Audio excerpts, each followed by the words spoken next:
All right, ladies and gentlemen, I'm aware that it has been a while, but I am back and I'm coming back in full force because today I've gotten something very special to me, very near and dear to my heart, and that, ladies and gentlemen, is this beautiful, wonderful Mezco toy set based on the very second episode ever of Max Fleischer's 1940's masterpiece of Superman. Now, I am not the biggest Superman fan in the world in general, but one thing I loved about Max Fleischer's was Superman wasn't overly powerful. He wasn't like this god who has every power known to man and is basically undefeatable. No.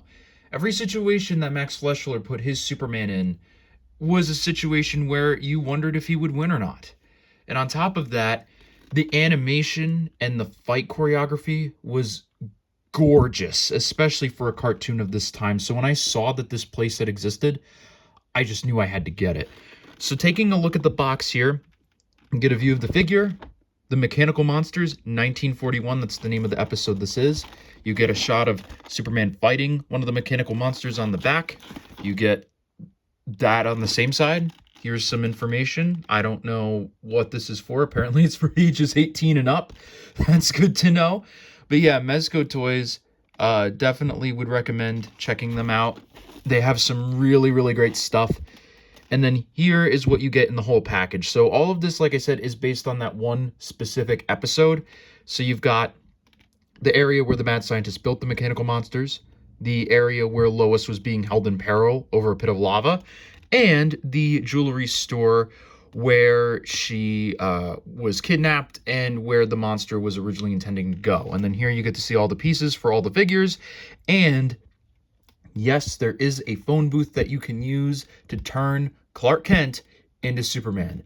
Really excited to see that, because this show actually introduced quite a fair bit of what would become part of the Superman mythos, and that whole phone booth thing is one of the primary examples of that.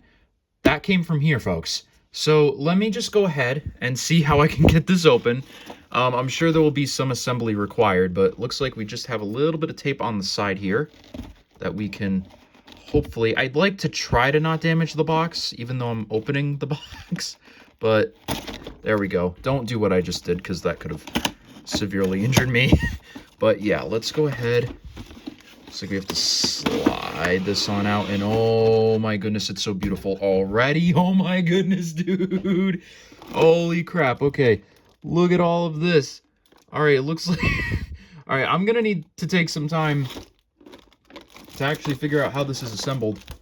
But yeah, it looks like here's all the pieces for the playset on the back here. Oh man, okay. This is gonna be an ordeal, isn't it? I see. Is this held together by command strips? Oh my goodness, it is. Okay. That's alright. So I'm gonna have to figure out how to do that.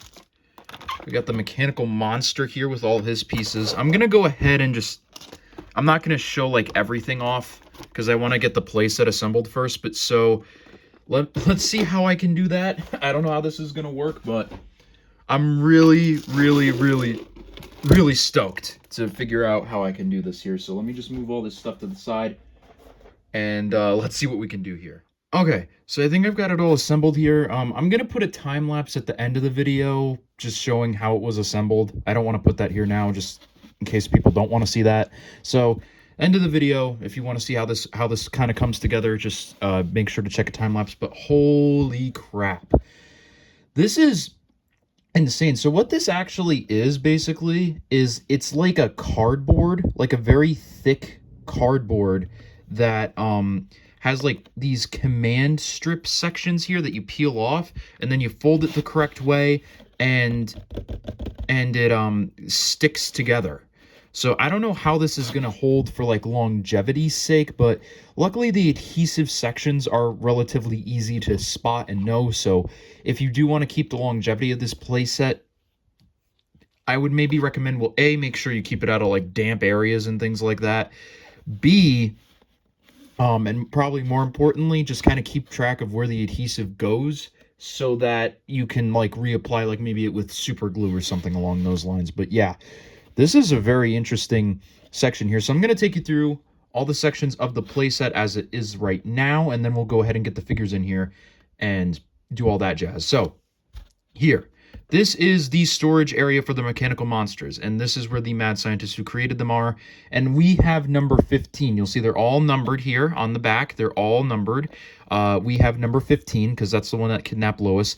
And then there are two things for this playset which I haven't done yet. So in order to like kind of, you know, get the Man of Steel off his hide, he kidnaps Lois, or once he's discovered that Lois has been kidnapped by the mechanical thing, he basically sends her down into this lava-filled area and makes it to where Superman has to go and chase her. And you can see, like, right about here would be where that would be. And by the way, can we just talk about how beautiful the art is here? Just absolutely gorgeous. So in order to do that, there is a nice little trap door that you can punch out and also leave up.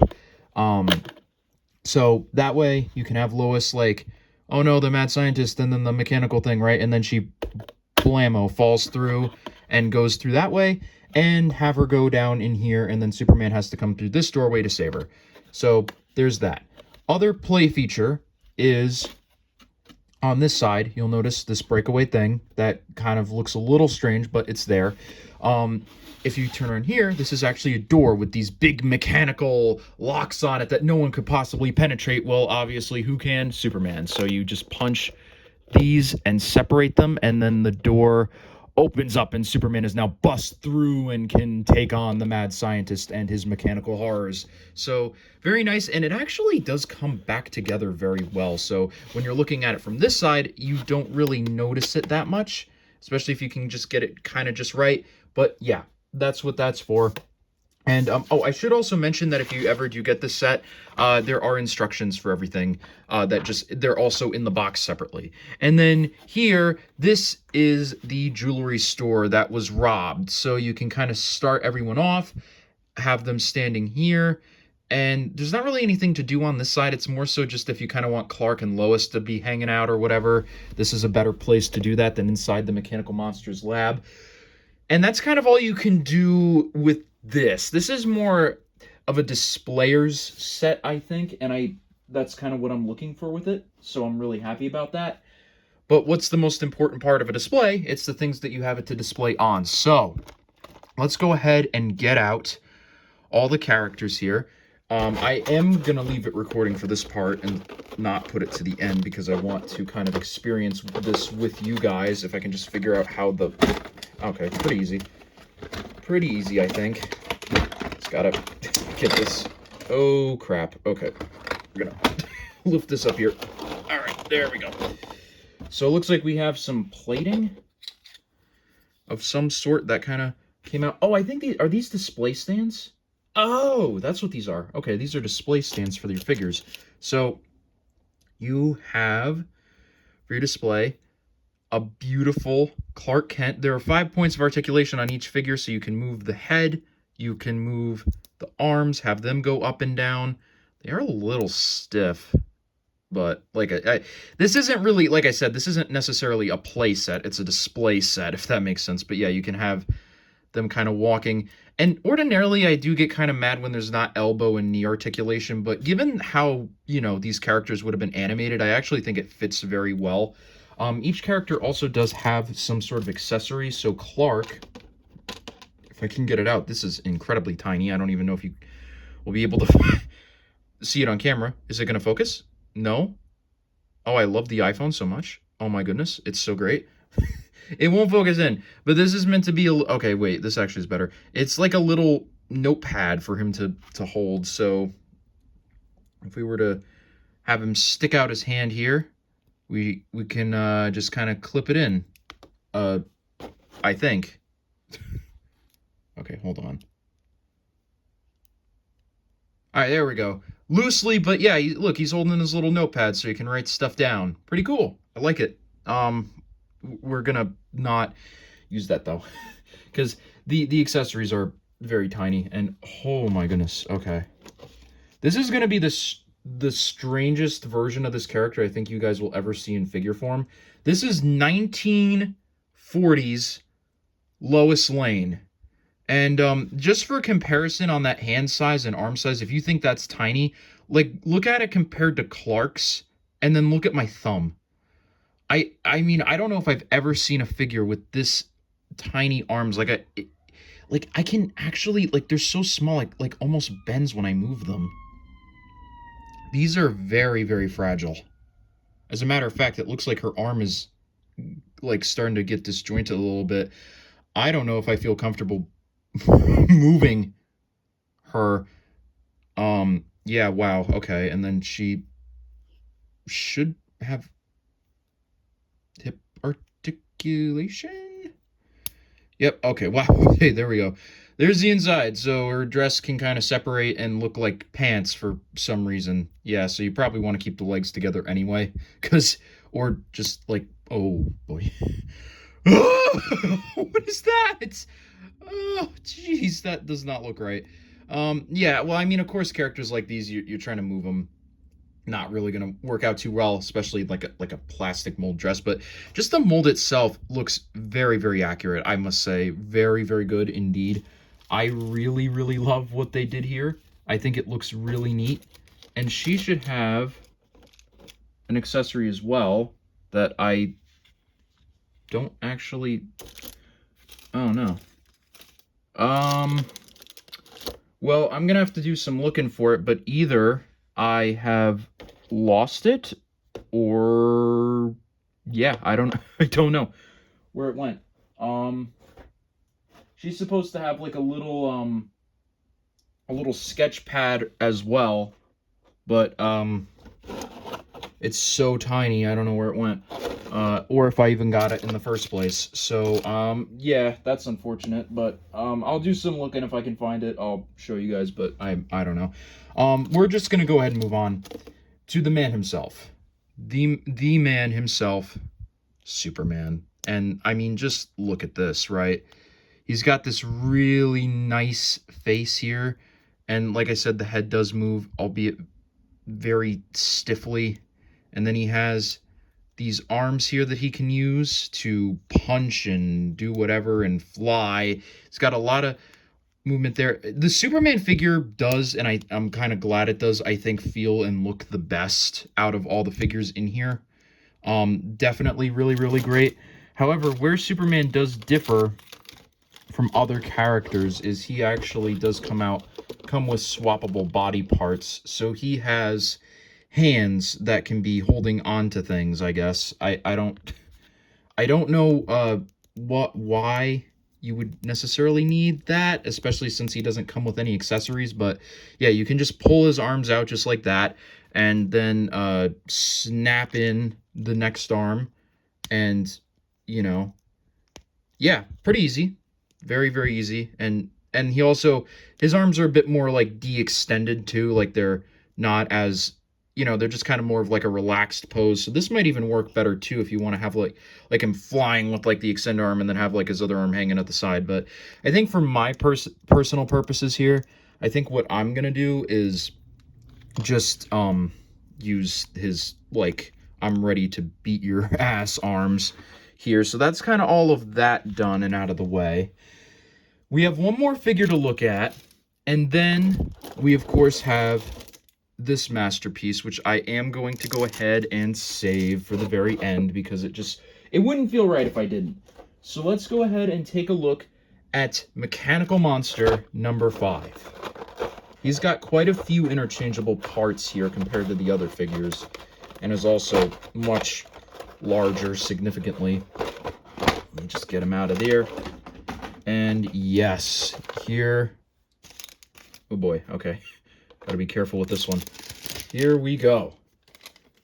Mechanical Monster number 5. Look at this behemoth here.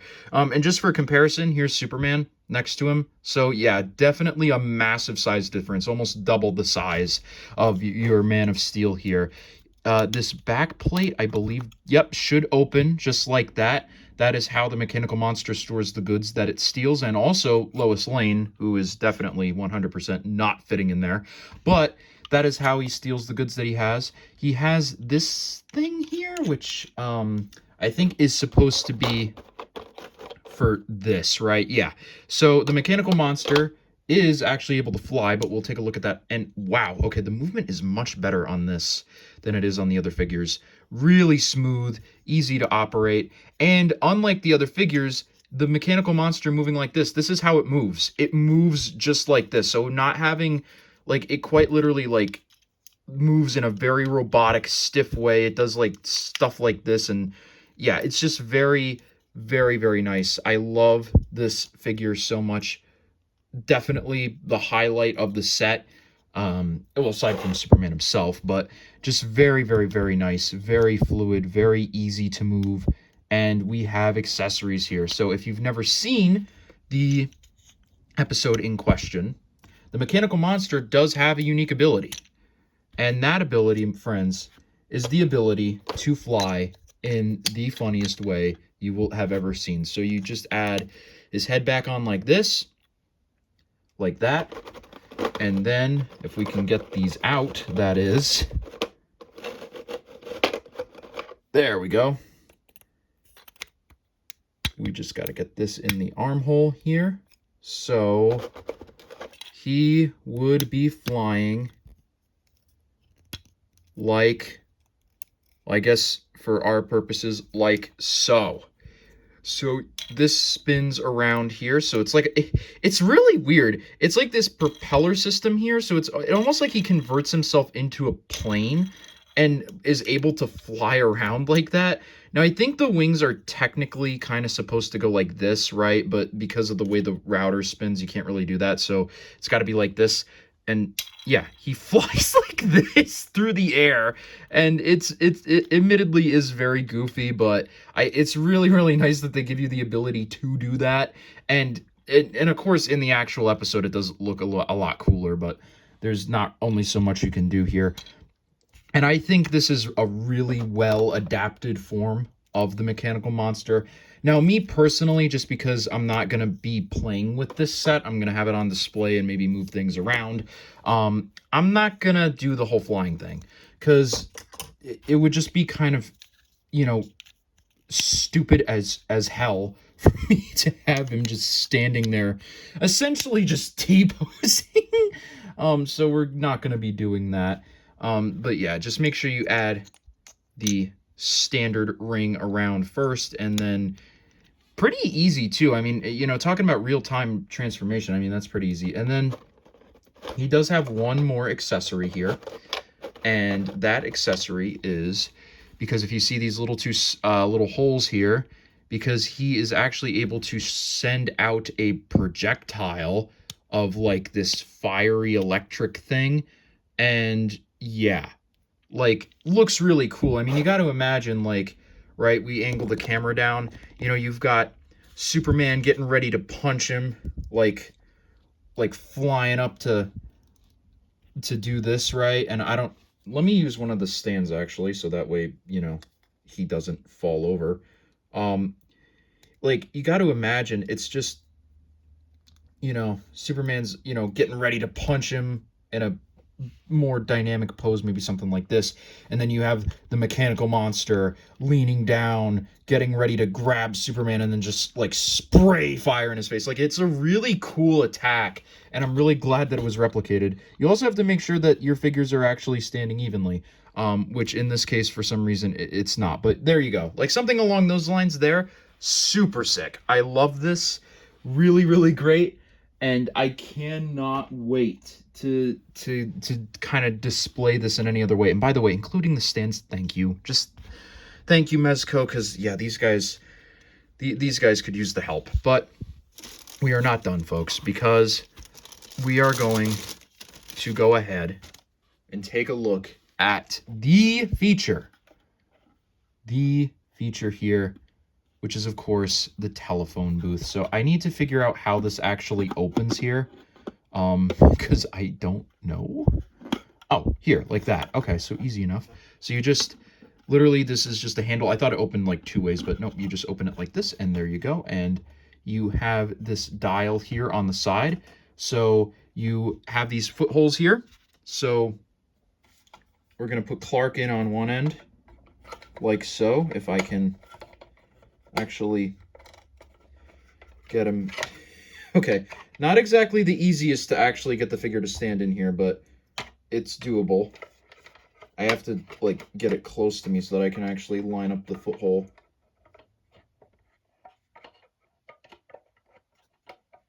Man, this is...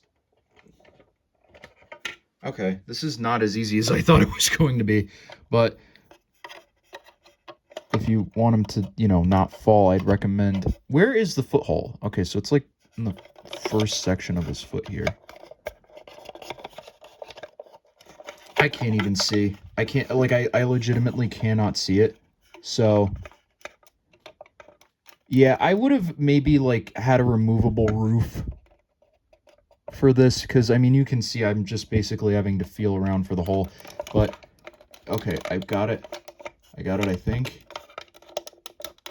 Yep, okay, I got it. So, Clark goes in there, and we'll slide him around.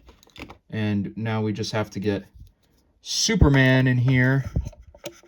Probably not going to be easy, but oh, okay. I guess once you kind of like know where the peg is, you can better do it. But let's go ahead and just... Oh, Clark's falling. Oh no. I didn't have his foot in the hole well enough. That's not good. Okay. Definitely a little harder to use than I would have liked, but the ideas are still great in here, and I do love the look of the figures. So I'm willing to put up with a little bit of misery to just get them in there. And okay, perfect. So let's see this in action. So Clark has gone into the phone booth. He's figured out that Lois Lane is captured by the terrible people, and you have them there like that.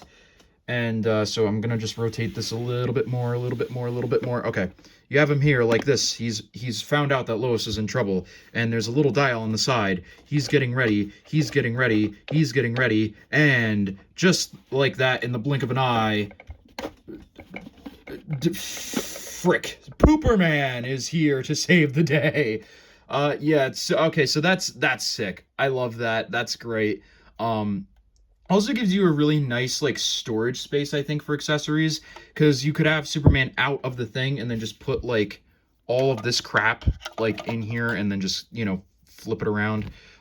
So that works out really well, I think. And then you could also keep your Clark figure just in here by default, and that way that works. So, yeah, I mean, really, really great. I love this. This is... I can't believe I've not ever seen anyone ever do this before. I think of, like, all the Batman playsets that have had, like, a suit swap in the Batcave, and I've never seen a phone booth swap, ever. I mean, I'm sure it is a thing, but the fact that I've never seen it is just crazy to me. So, yeah, I'm really, really excited to have this in my hands, and it looks and feels really great. And then just so you can kind of get a better look at what one of the walls looks like, they're both identical. If we take Clark out, it's just a blank wall, but they do actually give you the 1940s style phone here on the side. I would have maybe liked like a poster with like a phone book or something like that, just so it wasn't such a blank wall, but it's still really, really great. I love it so much. And this has just been a fantastic playset. And then just like that, Clark is back in the fray. So really, really love this. I'm gonna go ahead and just kind of take you through the set one more time, just with actual characters in it, just so you can kind of get the idea of, you know, what it looks like, how it feels, all that sort of stuff to put people in. And then, like I said, I'll end the video with a time lapse of assembly there. But yeah, I've really, really enjoyed going through this here. So, you know, you can have Lois Lane standing at the front here, and also you can see like the guards printed on here, so that kind of gives you the scale of that. I'm not going to put her in the stand right now because we're going to be moving her around a bit too much, I think. So yeah, you can have Lois there. And then, oh no, coming in with the arms of T-pose, the mechanical monster, grabs the jewels, grabs Lois, throws her in the hole, the containment unit, and then flies back off to the area there. So this is more, I think, for anything else, just to have a place to put the phone booth. Like, you can either have it like this or like this. Because I can't imagine any other reason why that this is here. Because if anything, I think the Daily Planet would have been better, but still really, really great. And then the mechanical monster comes back with Lois Lane here, and you can see it actually does hold their weight really well, even though it's, you know, cardboard. And then, you know, oh no, like, she's, you know, in fear of the mechanical monster, and, you know, wants Superman to come and save her. And so this is also really cool too. You can have something along these lines here, and I should also just have angled the camera up, my apologies. You have something along these lines here. It looks really, really great. And then you turn it around carefully, so the mechanical monster. And then after having changed in the phone booth, Clark comes in as Superman with the doors busting. These do not stay open that well, but you can have Superman flying through the door and knocking the mechanical monster over in the process by complete accident. So that's great. But yeah, the doors can kind of open here. I think it's more so just so you can have the shot of the doors being like kablamo with Superman on the side there. I don't know if you can even really see him. But then you put Superman here, and now he's fighting the mechanical monsters, probably doing a good job of winning. And they're attacking him and whatever. Superman kills number 5 and flings him off. And then you have Superman with Lois here. And then yet again, because I don't even think the mechanical monster can fit on the other floor here, but the balancing is really hard to do. But luckily you have the walls you can lean them against, so that way that happens. And then, oh no, evil scientist, trapdoor, bye-bye. But I said bye-bye, and she falls down into the depths, into the lava zone there. And then she's now, well, in the actual episode, she's like hanging upside down or something like that in here, kind of like Luke in the Wampa cave. And then it's up to Superman. So you can kind of actually put her in the corner like that, which looks really stupid here. But if you were to actually see it, if you were to actually see it with the backdrop in mind, it does work pretty well. And then so you have Superman come down here through this door here that comes out, and you can have him finally rescue Lois Lane and save the day from the mechanical monsters and the mad scientist. So with all of that in mind, that's it from the Mezco Toys deluxe box set of the mechanical monsters. So pros and cons of this play set. I think both a pro and a con of it is what it is made out of, the cardboard, right? It's nice and it's sturdy, but in terms of longevity, I don't know how well you're going to last out there, especially if you're getting this for your kid who's like a real piece of human garbage and is going to just be banging like figures around in here. This is not something for children. I just want to make that clear right off the bat. If you're thinking about getting this for your kid, don't.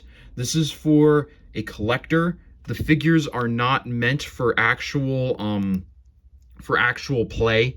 Like, they are very, very, like, they're kind of stiff, and, you know, they're easy enough to move. But then when you talk about figures like this, like, I feel like when I move Lois's arm that it's going to break right off. Like, it is very, very fragile, very, very much only for the purposes of display and just general play. If you're talking about like filming it, if you want to do like a stop motion type of thing, that's something that can definitely be done. So another pro and another con is the figures themselves, right? Because the figures themselves look great. And when you're actively just holding them in your hand, they feel great. But if you're trying to pose them, except for the mechanical monster, they feel very fragile. So you have to be really, really careful when you're posing them. Especially in the case of Lois. I cannot...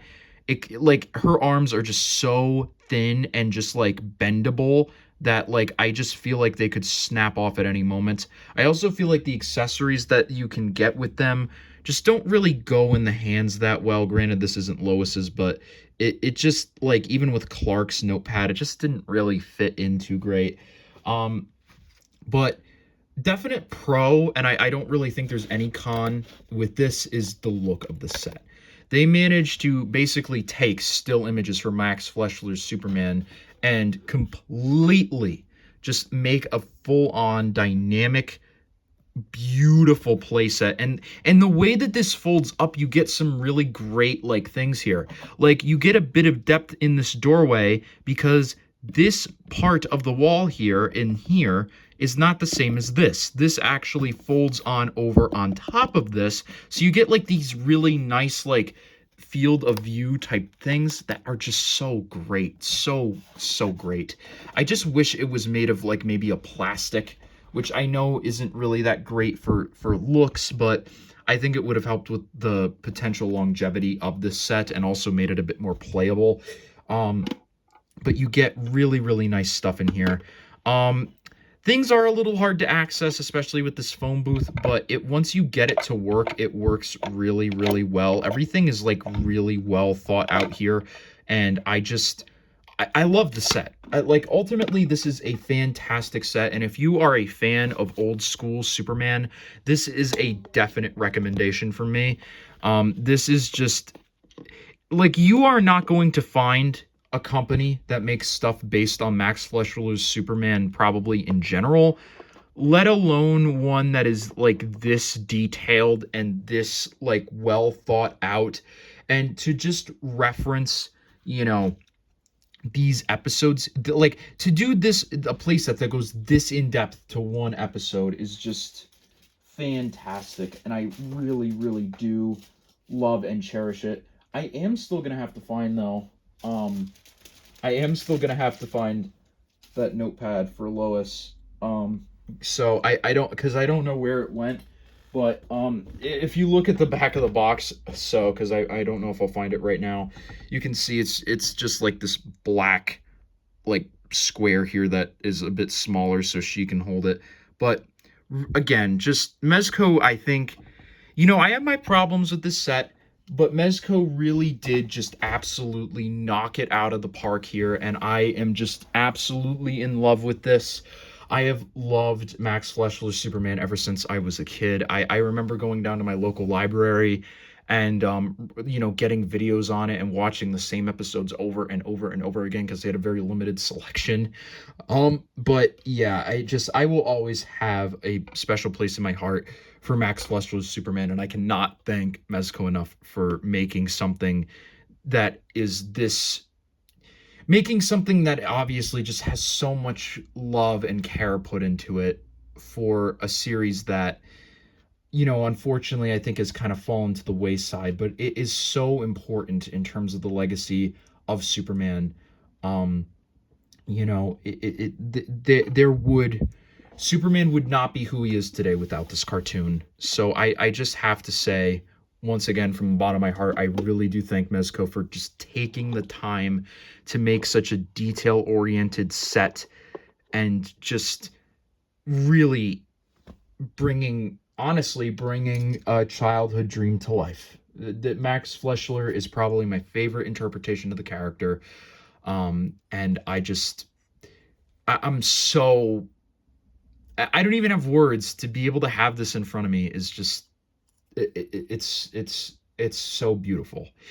I love it from the bottom of my heart. So thank you to Mezco, and thank you guys so much for watching this. I know it has been a little while since I've made a video on this channel. And by a little while, I mean nearing a year, but that's okay. We're back. We're back, and we're back in full force. I have videos in the pipeline here. I've actually already recorded another video. And I'm so stoked. So stoked to have this in my collection, and so stoked that it was done with such love and care. So thank you so much for watching, and thanks again to Mezco for making this, and I mean that sincerely. And I will see you guys all in the next one. So bye-bye from Raw Lucario 64, and I'm just I can't even do a proper outro. I'm so excited. But yeah, anyways, bye guys.